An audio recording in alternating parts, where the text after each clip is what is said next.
In this video, we are going to be talking about how to classify neuron types, focusing primarily on classifying them based on their function.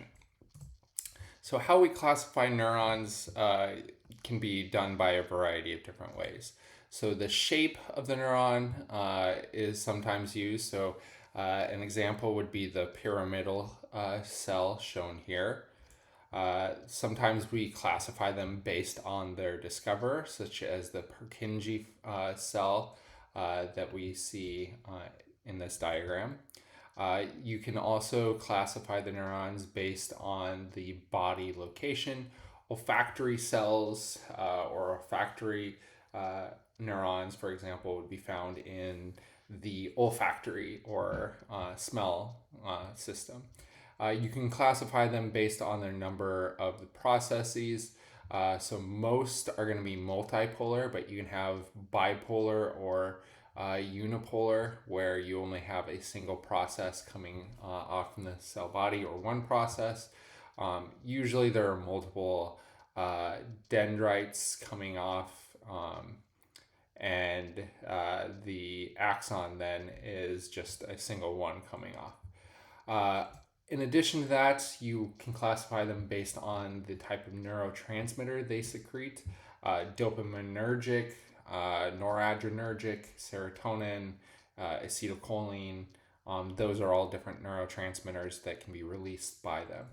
And then finally, you can classify them based on their function, such as sensory neurons. While all of these are valid ways of classifying them, for this video, we're going to focus on the functional aspect of the neurons and talk about how we classify them based on their function. All right, so we have our sensory neurons.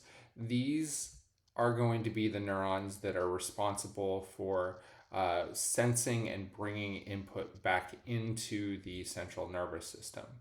The motor neurons are going to be those that are responsible for taking it out of the central nervous system to the periphery. And then in between those, with the neurons that are found within the central nervous system and not coming into or going out of them, we will refer to those commonly as interneurons. Sensory neurons in skin are often known as afferent neurons because they're carrying impulses from sensory receptors to the central nervous system.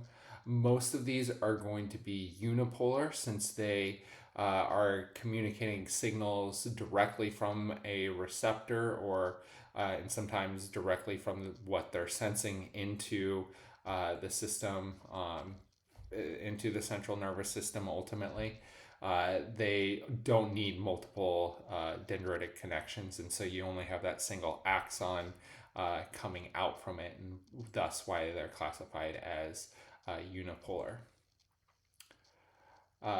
Sensory neuron synapses with the neuron in the brain in the gray matter.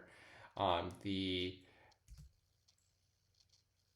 interneurons then are going to also be known as association neurons. These are going to transmit impulses within the central nervous system itself, mostly multipolar because they can receive signals from multiple different sensory regions. These are going to be the most abundant neurons in the central nervous system, where they will synapse with a neuron in the gray matter of the brain. The interneuron ultimately is going to carry the signal into another interneuron that synapses in the thalamus. The sensory pathway is going to end when the signal reaches the cerebral cortex. Here, integration occurs with other neurons in the cerebral cortex. Ultimately, the motor command is going to be sent from the precentral gyrus in the front cortex down an upper motor neuron. Motor neurons are also known as afferent neurons. They transmit impulses to the central nervous system, to the rest of the body, mostly multipolar.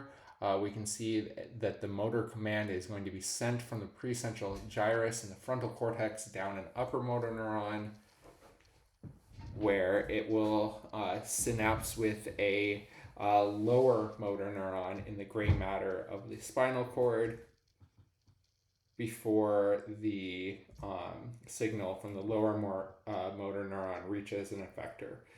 In this case, because we're talking about muscles being moved, we're going to look at the neuromuscular junction of a skeletal muscle in that case. And then that leads to a response where the individual is going to, in this case, change the temperature since the water seems to be too cold or too hot. So the action is contraction. All right, so that does it for the function of neurons and how we classify them functionally. We are going to take a deeper dive in the next video looking at action potentials and how that action potential is actually interpreted and transported in the neuron.